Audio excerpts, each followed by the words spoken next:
Hello everybody at home, you're welcome to my channel.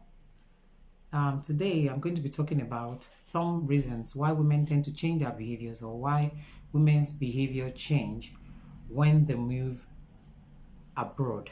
So the reason I'm doing this video today is, I've heard a lot of things, I've seen a lot of relationships.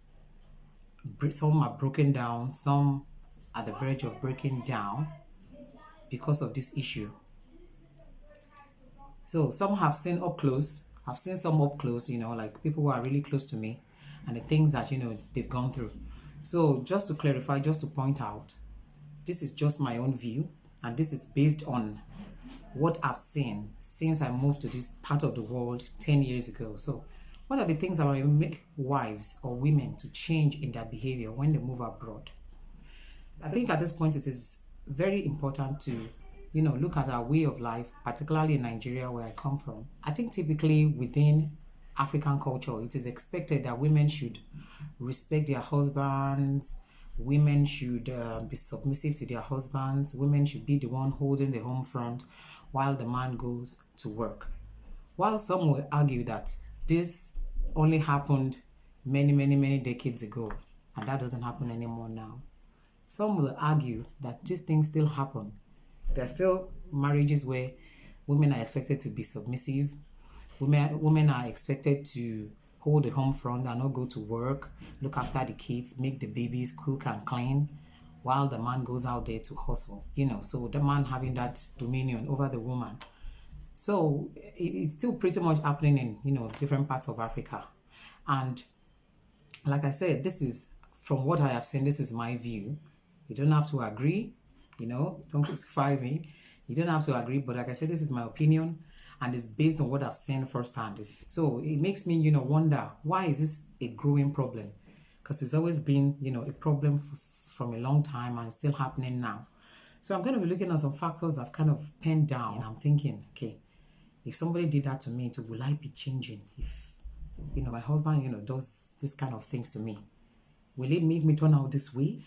But so the factors that I've kind of penned down as to why women's behavior might change when they move abroad. Number one is abusive or controlling partners. So what do I mean by that? When the husband is controlling, when the husband is abusive. Okay, so you just take the scenario back to Africa. So let me paint this scenario.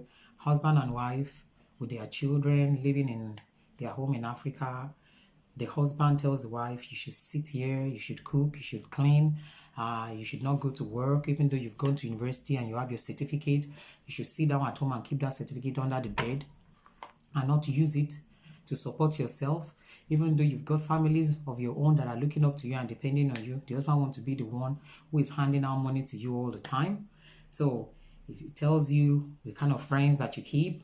It tells you the kind of clothes to wear. It tells you how to serve food. You shouldn't talk back when he's talking. You shouldn't look me in the eye. I mean, all these are, controlling behaviors, and they are very abusive. So I'm telling you categorically that if a woman endures that kind of lifestyle in a place like Africa, where the woman, would want to try to be submissive because she wouldn't want the society to see her as a failure. She won't want her family to see her as a failure. She won't want her friends to see her as somebody who couldn't manage her home and ended up, becoming a single parent or becoming divorced, all of a sudden. Then she endures all these things. So that kind of a woman, if she luckily finds herself abroad, see, maybe one day the husband's job, kind of takes them abroad, and they find themselves in a place like the UK or the US or Canada, or, all these countries. And then you think you come over here with that kind of behavior in a society where there's so much women empowerment, in a society where that woman who didn't have a voice coming from Africa now suddenly finds herself in an environment where she knows that she can voice out. So she's made friends, church, she's met people at mosque, she's met people within the society who she's managed to talk to, and they've told her, oh, you can't do this, no, you can't accept that. And, what do you expect? Very soon, her eyes will be open, and she will begin to realize that this is not acceptable. Then the change comes. And then you begin to think, oh, my wife was very submissive and my wife was very humble when we came from Africa. But now she suddenly changed. She doesn't listen to me anymore. She doesn't obey me anymore. Now she suddenly wants to go to work. She doesn't suddenly wants to put her certificate to use. What do you expect? She's a human being. Having said that, men have a lot to learn. Whilst I'm not putting all the blame on men, but today I'm just looking at that angle. So maybe subsequently I'll be looking at what can make men change too when they come. But for today, it's women. So the second point I'm looking at here is financial problems. Now, if you're coming from Africa, say when you were in Africa, you are the kind of partner who, deprives your wife of money. So she has to cry and beg before she gets money. After you've told her not to work and keep her certificate under the pillow, she's going to wait for you to give her money before she buys food to cook. She's going to cry, pay the children's school fees. She's going to ask you and beg you for you to give her money to make her hair because you've crippled her financially and you've not allowed her to work. When such a woman finally finds herself abroad, your wife will step up. She would work, she would earn and owe money and want to be financially independent. She will want to take care of her own self. I would do that if I were the one. So that's another reason why women change. So another one is social isolation. Social isolation. Some men will isolate their wives. Quite common in Africa. Don't move with these friends. Stay with these friends. Don't go there. Where have you been? What I told you to do since morning, have you done it? They kind of restrict their movement. They can't even pick phone calls. They can't even call their friend. They can't, they're so limited. Like the husbands are their fathers, like they're the dads, telling them what to do. So you've socially isolated them that when they go to church, you're timing them. Oh, the church closes by 1 o'clock. You should be home by at least 1:30. It takes you 30 minutes to move from point A to point B. You go to the market, you've gone to the market for 3 hours, you should be home by now. They can't even, when people are saying hello to them, they can't even wait to say hello back because they're in a rush to come and provide for you, to come and cook for you. Also that you don't get upset. When that wife gets abroad, the eyes will open. Okay? The eyes will open because that workplace where she's going, the church where she's going, the people she will mingle with, they would educate her. The society provides information, they provide support for women. They empower women to find their voices because they know our type, they know Africans, people who can be vulnerable. The help system is there. Before, when I went to have one of my kids at the hospital, and there was this information on the wall that if you are subjected to domestic abuse, this abuse, that abuse, just put a dot on your bottle, on your sample bottle they've given to you. Put that on the wall in the women's toilet. So if the husband is sitting down outside in the lobby, doesn't know that the woman has already put a dot on the bottle, you will just see them come and whisk you away and tell you can't stay there anymore. And from there, that's the end of the marriage. This one will go that way before they even listen to what is happening or why she has done that, or before they listen to you and hear, before you even understand what's going on, they've already whisked you off. So there you go. So women will eventually get those kind of help. They will find people at workplaces who will tell them that is not acceptable. So you can't socially isolate somebody and prevent them from making friends and meeting people. So when you are controlled like that, when they find themselves in a different part of the world where they have that chance to voice out, they will make use of that opportunity. I would make use of that opportunity if I had a chance to, if I was treated like that. So that's my view. That's what I think. And then this other two, I've added this other two because I know that we are not perfect as well. Women are not perfect. So some women are actually really greedy. I mean, to be honest, really greedy, very greedy. I've seen greedy women who are not satisfied with little things. Okay? From a humble home in Africa, from a humble home in Nigeria. They were living with their husbands and their children, doing their humble job. And luckily, maybe the job posts them abroad or decide to move abroad. Then suddenly they are not satisfied with little things anymore. They are not contented. They don't want bigger things. Then they begin to see the kind of things that they don't do before, like the kind of clothing that, they don't wear before, the kind of friends, like party-loving friends that they never kept before. Those are the kind of things that, begin to entice them. Those are the kind of areas, places where they begin to have their interest. The husband gives them is not enough. It's not enough, to the point that some women are so greedy that, in the same way where they teach them, People educate them within the society of what's acceptable and what's not.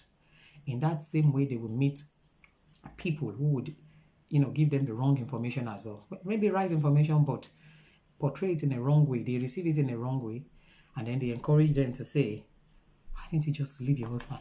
If you leave your husband, you will get extra money. They'll pay you this, they'll pay you that, they'll pay you this, you get money for your children, then you can support yourself and be independent. Since it's not giving you enough, you are not getting enough. And then, before you know it, the marriage is over. And then the humble wife, who is, who used to be very humble and respectful and kind and loving, now suddenly becomes somebody who is proud and arrogant, who is so greedy that when they say they are making money miles and miles away, they will leave their children and go and make that money. Somebody who's been coming from, or somebody who's been exposed to maybe a level of discomfort or a level of suffering, all of a sudden finds themselves in a place where, so they're giving out benefits, they're giving out this, you get that, okay. So they put calculations. So if I can tell this lie, or if I can just play this little trick, if I can say this happened when it didn't happen, I'll get more money. So beware. Those are the things that can change people. Greed can change a woman when they come abroad. And then the last thing on my list, I didn't put much. I know there are so many things out there, but these are the things at the top of my head I can think about based on the things I've seen. And I don't want to keep this video too long. So the last thing I'm talking about is peer pressure. Oh my gosh, that one is a biggie. Peer pressure. Peer pressure. You've seen somebody's watch. You want it. Things that you don't really care for. When you were in Africa, peer pressure. People are going to parties. All of a sudden, you become party loving. Peer pressure. You go to work, somebody has a big, nice Jeep. So suddenly that your little Ford doesn't suit you anymore. It suddenly looks ugly. When you see that Range Rover, you need to be very careful. Those are the things that can easily change people. And the funny thing is that you can change without even realizing that you're changing. Other people around you might notice and say, this person is not as nice and humble as they used to be, when they just came. And look at them now. All of a sudden, they are not satisfied. They want to carry designer bags. They want to wear designer shoes and designer clothes. For crying out loud. You come to UK and then you go to US and then you start to aim or start to reach for a particular status that doesn't even befit you. Some people present themselves to be worth much more than what they actually are. See, you don't even know people. You want to copy people. You want to become friends with people who you don't even know their origin. You don't know what's going on behind closed doors. You don't know what's happening in their homes. You don't know what's happening in their lives. Some women, they go to the workplace, they go out, they meet people, and then where they're trying to kind of compare themselves with other people, or where they're trying to kind of match themselves with other people, and they hang out with people that they shouldn't even be hanging out with. That's where they learn the idea of going to separate from their husband. That's where they learn the idea of going to separate from their home, take their children so that they can make extra money. So there are so many other factors that can change, that can change a woman when they come abroad. But out of all these factors that I've mentioned, the only reason why I would encourage a woman to get help is if a woman is subjected to abuse. Any form of abuse, financial abuse, emotional abuse, physical abuse, whatever kind of abuse that that is giving you distress in your marriage or in your home, I would advise you to seek help. As you can possibly tell, I'm a Christian and I know God hates divorce. However, when your life is threatened, when it looks like you're going to die in that relationship, it's better to seek help than to stay in that abusive relationship and say, I'm going to keep enduring it like we did in Africa or like our parents did. Things have evolved, People don't do that anymore. You don't want to kill yourself and let somebody else be enjoying their own lives. So I pray that women will get wisdom, to manage their homes properly, and try to remain humble. Marriages don't have to end because you've come abroad. A lot of African homes are broken up now because they found themselves in an environment where they tag as being luxurious. They kind of enjoyment, the kind of things that they never imagined that they would achieve, that, they suddenly found themselves in a situation where they would achieve it. I mean, I have friends who are like, they've just gone abroad and they're like, the first thing I want to do is make money. I want to make money. I want to make money. It starts from there. So those are the points I've raised in this video to, address these issues. And I pray that God will give women wisdom to remain submissive in their marriage and to be themselves when they travel abroad. I also pray for men too, for God to give men wisdom on how to manage their wives. Stop being controlling. That doesn't work anymore. You think I'm going to marry my wife and tell her this? It doesn't work anymore. Women go to school too so that they can work. Women they work hard to get their certificates so that they can put it to use, not put it under the bed. So there's always a way around it, and I pray that God will give us wisdom to get this right. So give this video a thumbs up, press that subscribe button so that you can get my videos whenever I upload, and make sure you share this video with your friends, with your family. I hope to see you on my next video. Have a lovely day. Bye bye.